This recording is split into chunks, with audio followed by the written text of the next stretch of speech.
Chers amis, bonjour et bienvenue à la communauté d'études quotidiennes de la Bible. Aujourd'hui, 13 mars 2024, nous vous apportons la méditation quotidienne pour adultes tirée du livre Dieu est ainsi, portrait de la grâce et de l'amour divin, écrit par Roberto Herrera. La méditation est intitulée Le Dieu qui a apporté espérance et vérité. Le verset de base se trouve dans 1 Jean 5, verset 20. Nous savons que le Fils de Dieu est venu et qu'il nous a donné l'intelligence nous permettant de reconnaître le Dieu véritable. Pour les chrétiens, le premier épître de Jean est une ressource indispensable pour connaître la nature de Dieu et la manière dont le connaître doit impacter notre vie. Concrètement, nous voyons dans 1 Jean 5, verset 20, trois aspects du Christ. Le premier aspect est qu'il est venu dans ce monde en chair. C'est pour nous un événement qui a changé pour toujours l'histoire de notre planète.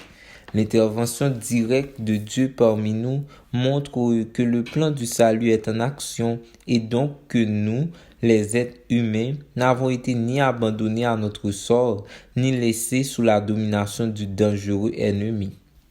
Dieu est venu en personne se charger de notre sauvetage et c'est pourquoi nous pouvons aujourd'hui parler d'espérance. Le deuxième aspect est que Jésus nous a donné l'intelligence nécessaire pour que si nous le désirons, nous connaissions le Dieu véritable. L'ignorance du Dieu véritable est une réalité aux répercussions terribles pour l'humanité, parce que la solution à notre problème le plus grave, le péché, passe par la connaissance du Dieu qui nous sauve du péché et de ses conséquences. C'est pourquoi Jésus a dit que la vie éternelle consistait à connaître Dieu et son Fils Jésus-Christ.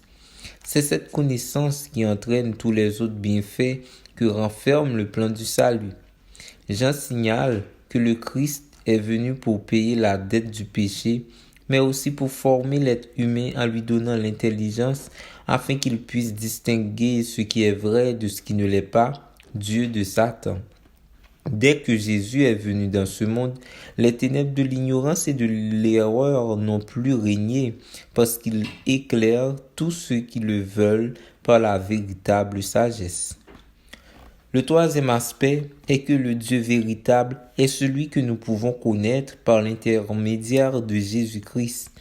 Une fois que nous connaissons la vérité et la voie pour y arriver, assurément, elles nous mèneront à la vie. Ne nous laissons pas tromper par les idoles qui essaient d'occuper la place de Dieu dans notre vie, parce que nous sommes déjà avec le Dieu véritable, Jésus-Christ. Jean dit que nous savons, c'est-à-dire que nous qui sommes nés de nouveau, ne doutons pas de l'œuvre du Christ, car nous avons ressenti son pardon et son amour. La différence que cela a fait dans notre vie apportera aussi l'espérance aux autres. Merci de votre écoute de cette méditation. Nous vous souhaitons de passer une très bonne journée. Au revoir.